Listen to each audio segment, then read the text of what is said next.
ఎదురే శిలయేదైనా శివలింగమే, మన్ను కాదు మహాదేవుని వరదానమే.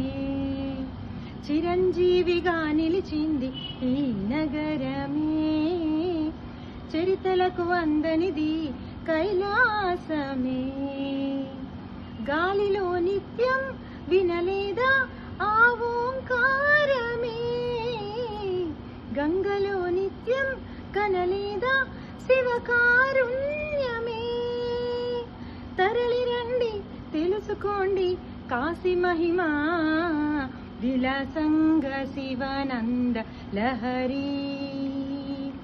మహాగంగా ప్రవాహంగా మారి, విశాలాక్షి సమేతంగా చేరి, వరాలిచ్చే కాశీ